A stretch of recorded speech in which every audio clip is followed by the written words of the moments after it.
What is up, guys? We are back with a brand new video, and today it's a trade recap of today's trades that we took. Yeah, bro, today was a pretty good day. Just got in, got out type shit. I'm in that hoe. Yeah, let's get started on the trade recap. Yeah, basically, here's the P&L stats. Don't look at this number. Don't look at this number. I'm coming back. I'm coming back. I'm up $600 on my funded account on the week. And then on the two evaluations over here, I'm up $900 on each one of them. So I'm technically up. Nine. Hold on, let me put that calculator real quick. So let's just go here. We have 900. Oh, we have 900 plus 900. Or let's actually do exact real quick.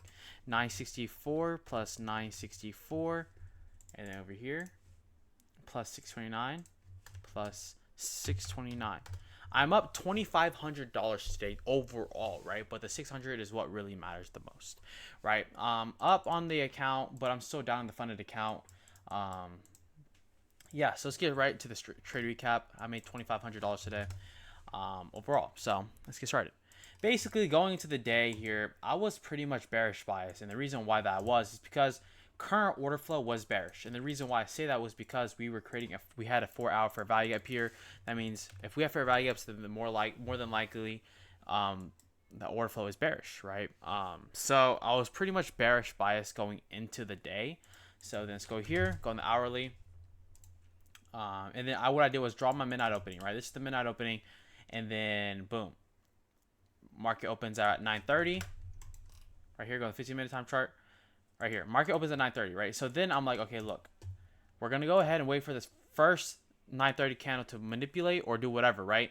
So basically, this 9:30 candle was my CRT candle. So boom, and boom.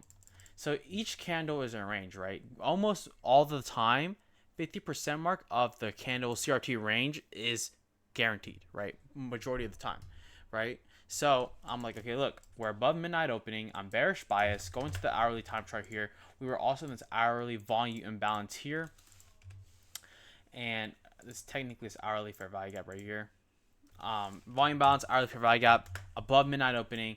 And we also had SMT divergence between ES and NQ at the time. Boom. And then what I did was I dropped down, or I didn't drop down. I kind of just stayed here. So on the 15-minute, once I saw that, once this candle closed, right, price came back up, swept, and then my entry was here. I entered as soon as this candle closed, that swept the liquidity. Then my target overall was this low. And then it was 3R, so 3R here, right? Close enough. So 3R here. And then what I did was, okay, I entered, and price action came down my way, and then I ended up trimming. I had 10 contracts on this funded account and 15 on the evaluations. So then I took 5 contracts off at 50% mark of this range. And then I ended up taking 2 more contracts off at constant current encroachment of this fair value gap. So then I ended up trimming about 7. And then letting 2 run to this low, but we never did. We just kind of just ended up pumping. And then my stops were at break even at that point, at that time. So yeah, pretty much a break even trade. Not a break even trade, pretty much a winning trade over here. Even though my bias was wrong, shorts, you could still make money like literally off of like the opposite move of the trend.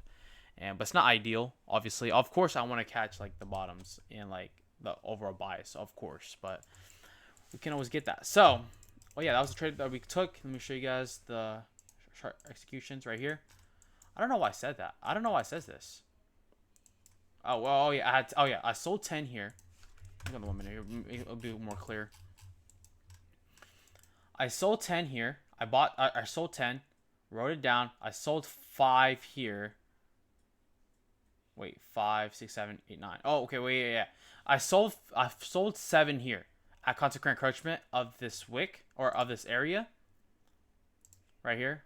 And then I sold 2 more at this wick, at this CE of the fair value gap. And then my last contract went to break even. So I technically sold 9, or I bought 9 after I sold. So yeah, made about a decent amount of profits, up 600 bucks, and then 900 bucks on the combines here. But yeah, other than that, guys, that was the trade recap of today's trades. Like I said, doing pretty well. Just gotta keep being more, gotta get more consistent overall, and then hopefully we'll get there. But yeah, other than that, guys, thank you guys so much for watching, and I will catch you guys all tomorrow.